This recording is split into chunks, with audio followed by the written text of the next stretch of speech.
ETF index mutual funds నేర్చుకుని stock మార్కెట్లో రాణించాలనుకుంటున్నారా? వెంటనే ఈ నెంబర్కి కాల్ చేయండి. నమస్కారం అమ్మా.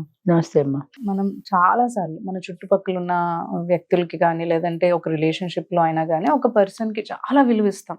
అవును. ఎవరేం చెప్పినా కూడా వాళ్ళ గురించి అసలు పట్టించుకోము. నమ్మం. అవును. మనము ఏమనుకుంటామో అదే వాళ్ళ దాన్నే పైన నమ్ముతాం. నమ్ముతూ ఉంటాం అన్నమాట. అవును అవును కానీ ఆ ఎదుటి పర్సన్ అంత విలువ ఇవ్వడు మనకి, అవును పట్టించుకోడు కూడా అసలు. అంటే టేక్ ఇట్ ఫర్ గ్రాంటెడ్ అంటారు కదా, అలా అవును. తీసేసుకుంటారు. మనకి విలువ ఇవ్వని పర్సన్ నుంచి మనం దూరంగా ఉండాలి అంటే ఎలా అసలు? అంటే మనకి తెలిసి కూడా కొన్నిసార్లు ఆ బిహేవియర్ చూపిలేం, విలువ ఇవ్వట్లేదు అని తెలిసి కూడా దూరం అవ్వం. ఇది చాలా సందర్భాల్లో జనరల్ గా ఏం జరుగుతుందంటే, మనం ఒక వ్యక్తిని అంటే ఒక ఫ్రెండ్ కావచ్చు, బంధువు కావచ్చు, ఎవరు కావచ్చు, విపరీతంగా ఇష్టపడతాం. వాళ్ళలో ఏవో కొన్ని నచ్చిన అంశాలు ఉండొచ్చు, విపరీతంగా ఇష్టపడతాం. కానీ వాళ్ళకి మన పట్ల అంత ఉండదు. ఇష్టం ఉండదు. ఇప్పుడు నేనే ఉన్నాను, నాకు మా స్కూల్లో ఫ్రెండ్స్ ఉన్నారు నేను ఉద్యోగం చేసిన రోజుల్లో. చాలా ఫ్రెండ్లీగా ఉండేదాన్ని. రిటైర్ అయిపోయిన తర్వాత కూడా ఎలా ఉన్నారని అప్పుడప్పుడు ఫోన్ చేస్తుంటాను నేను. అంటే ఒక ఫ్రెండ్ అనే ఉద్దేశంతో. వాళ్ళు నాకు ఎప్పుడూ ఫోన్ చేయరు. నేను అడిగాను అనుకో, నేను 4 సార్లు చేస్తాను, ఒక్కసారి కూడా ఫోన్ చేయమేంటి అని అడిగాను అనుకో, మీరు బిజీగా ఉంటారని అని చెప్తారు జవాబు. ఎందుకంటే మీరు స్టూడియోలో బిజీగా ఉంటారు కదా, మీరు తోడు నెడతో బిజీగా ఉంటారు కదా. It is nothing but escapism అంటా నేను.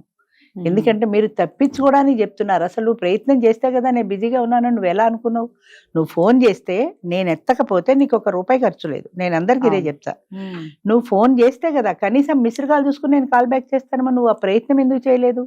బిజీగా ఉంటారేమో, నీకు నువ్వు అనుకూలంగా ఉంది కాబట్టి నీకు నువ్వే జవాబు చెప్పేసుకుని మానేసావు అని అడిగితే ఈసారి చేస్తారండి అంటారు. ఇంతవరకు చేయలే.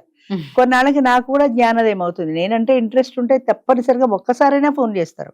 ఒక్కసారి కూడా ఫోన్ చేయని వాళ్ళ కోసం నేను ఎందుకు బాధపడాలి అని గ్రాడ్యువల్ గా నేను కూడా తగ్గించేస్తాను. ఇలా తగ్గించిన ఫ్రెండ్స్ నాకు ఇంతమంది ఉన్నారు. ఇంతమంది, ఒకళ్ళు ఇద్దరు కాదు, ఎంతో మంది. అంటే వాళ్ళకి అది నేను బిజీగా ఉన్నాను ఒక ఫీలింగ్ కాదు. నేనేమనుకుంటానంటే వాళ్ళకి నా పట్ల ఇంట్రెస్ట్ లేదు, నాకు ఉంది కాబట్టి నేను ఫోన్ చేస్తున్నా. వాళ్ళకి ఇంట్రెస్ట్ ఉంటే వాళ్ళు కూడా చేస్తారు కదా. సో నా పట్ల ఇంట్రెస్ట్ లేని వాళ్ళ మీద నేనెందుకు ఇంట్రెస్ట్ చూపించాలి? నేనెందుకు ఆత్మీయంగా ఉండాలి? నేనెందుకు స్నేహంగా ఉండాలి? నన్ను నేను ప్రశ్నించుకొని, అది కొంచెం కష్టమైనా నేను కూడా గ్రాడ్యువల్గా తగ్గించుకోవాలి. ఎవరైనా అంతే.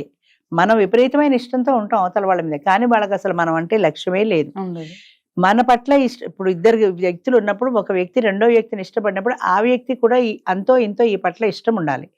ఇష్టం లేని వ్యక్తితో నువ్వు ఎన్నాళ్ళు స్నేహం చేస్తావు? ఇష్టం లేని వ్యక్తితో నువ్వు ఎన్నాళ్ళు మాట్లాడతావు? ఏదో ఒక రోజు నీకు కూడా అనిపిస్తుంది. అది తెలివైన వాళ్ళైతే ఆ ఎమోషనల్ రిలేషన్ పెంచుకోకుండా ముందే తగ్గించుకుంటారు.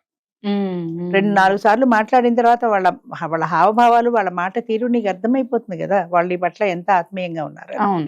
అది నీ పట్ల ఆత్మీయంగా లేని వ్యక్తుల పట్ల నువ్వు ఎందుకు పెంచుకోవాలి? నువ్వే తగ్గించేసుకుంటే పోతుంది కదా. గ్రాడ్యువల్ గా తగ్గించేసుకో.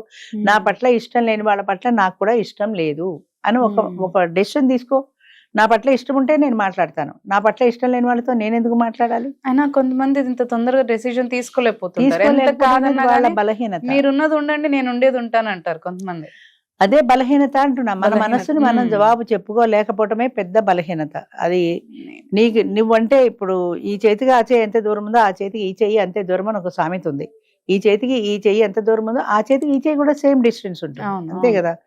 అలాంటప్పుడు నువ్వు ఎంతసేపటికి వెళ్ళి వాళ్ళతో ఇలాగ చప్పట్లు కొడతావు? రెండో చెయ్యి కూడా రావాలి, కలిస్తే కదా చప్పట్లు రావాలి. అంచేత ఒక్క చెయ్యి ఇలా అనుకుంటూ ఉంటే నేనే వెళ్ళి కొట్టినా సౌండ్ వస్తుంది కదా అనుకుంటే పేరు. వాళ్ళు కూడా ఇలా రెండు కలిసినప్పుడు చప్పట్లు తేలిగ్గా వస్తాయి. అంచేత ఎప్పుడు కూడా మనిషి మనం గుర్తుపెట్టుకోవాల్సింది ఏంటంటే, నా పట్ల ఇంట్రెస్ట్ లేని వ్యక్తి పట్ల నాకు కూడా ఇంట్రెస్ట్ లేదు, నేను అట్టే పెట్టుకోవాల్సిన అవసరం నాకు లేదు అని అనుకోవాలి. మీరు బిజీగా ఉన్నారు కదా అని చేయలే, మీరు ఎప్పుడు బిజీగా ఉంటారు కదా, మళ్ళీ ఇదొక సెటైరు. మీరు ఎప్పుడు షూటింగ్లో బిజీగా ఉంటారు కదా, మీరు ఎప్పుడు తోడు నెడతావు. నేను బిజీగా ఉన్నాను నువ్వెందుకు అనుకుంటావు? నువ్వెందుకు చేసి అసలు నువ్వు ప్రయత్నం ఎప్పుడు చేసావు? దాని జవాబు ఉండదు. ఎంతసేపు ఇదే చెప్తారు అంతే. ఎంతమందితో మాట్లాడు ఇదే రిలేషన్. అప్పుడు నాకు కూడా జ్ఞానోదయం అయిన తర్వాత అవసరమైతే వాళ్ళే ఫోన్ చేస్తారు. అవసరం లేని వాళ్ళతో ఫోన్ చేయాల్సిన అవసరం నాకు కూడా లేదు అని నేను కూడా తగ్గించుకోవడం మొదలెట్టా. అలా తగ్గిపోయిన ఫ్రెండ్స్ చాలా మంది ఉన్నారు.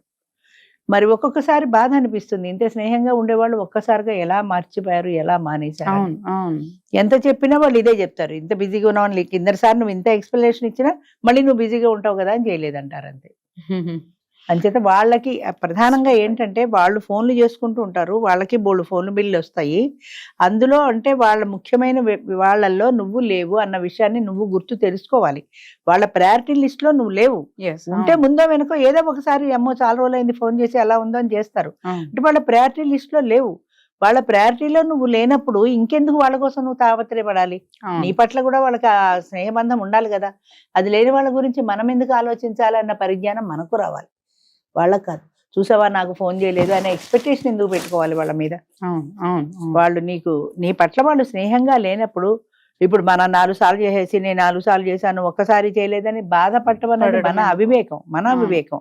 అంచేత మనం రియలైజ్ కావాలి, వాళ్ళకి ఇంట్రెస్ట్ లేదు నా పట్ల ఇంట్రెస్ట్ లేనప్పుడు నేను ఎన్నిసార్లు ఫోన్ చేస్తాను అని వదిలేసుకోగలగాలి. దానికి కారణాలు ఎన్నో ఉండొచ్చు. వాళ్ళ వ్యక్తిగత ఇంట్రెస్ట్ ఉండొచ్చు, లేదా నీ పద్ధతులు నచ్చకపోయి ఉండొచ్చు. కారణం ఏదైనా కానీ నీ పట్ల ఇంట్రెస్ట్ లేదన్న విషయం తెలిసిన తర్వాత నువ్వు కూడా నీ లిమిట్ లో ఉండడం నేర్చుకోవాలి. అంతే. అది మించి వాళ్ళతో ఎమోషనల్ రిలేషన్ పెట్టేసుకుని, ఫ్రెండ్షిప్ పెట్టేసుకుని వాళ్ళు 10 సార్లు వాళ్ళకి ఫోన్లు చేసి వాళ్ళు నాకు ఒక్కసారి జవాబు చెప్పలేదు, ఇదంతా నీకు బాధాకరమే కదా. ఇష్టం లేనప్పుడు వాళ్ళు ఇబ్బంది కూడా పడుతుంటారు. మళ్ళీ నెగ్లెక్ట్ చేసినప్పుడు మనం మళ్ళీ ఇబ్బంది పడాలి. అంచేత ఇన్ని బాధలు ఎందుకు? అసలు ముందే నీ మైండ్ నువ్వు కంట్రోల్లో పెట్టుకుంటే పోయే కదా. నా పట్ల ఇంట్రెస్ట్ లేని వాళ్ళతో నాకు కూడా ఇంట్రెస్ట్ లేదని ఒక్కసారి అనుకోగలిగితే నీకు బాధ ఉండదు.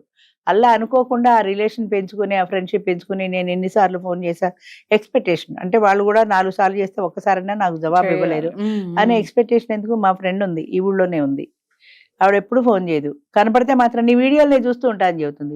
ఏం లాభం? అన్ని వీడియోలు చూసిందాను, ఒక్కసారినా నీ వీడియో చూశాను ఇలా ఉంది అని చెప్పచ్చు కదా. ఫోన్ చేయడానికి ఖాళీ లేదా నీకంటే? ఏమిటో నేను రాజేశ్వరి చేద్దాం అనుకుంటూనే ఉంటా, అలాగే అయిపోతుంది. అలా అయిపోలా, నీకు ఇంట్రెస్ట్ లేదు కాబట్టి చేయలా.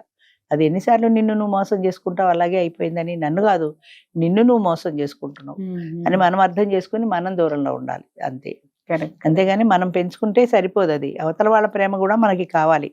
అది ఉన్నప్పుడు నువ్వు పెంచుకో, నీ లేనప్పుడు నువ్వు తుంచుకోవడం కూడా తెలియాలి. పెంచుకోవడం ఒకటే కాదు, లేకపోతే అదే బాధాకరం అనుకోవాలి. అంతేనమ్మా.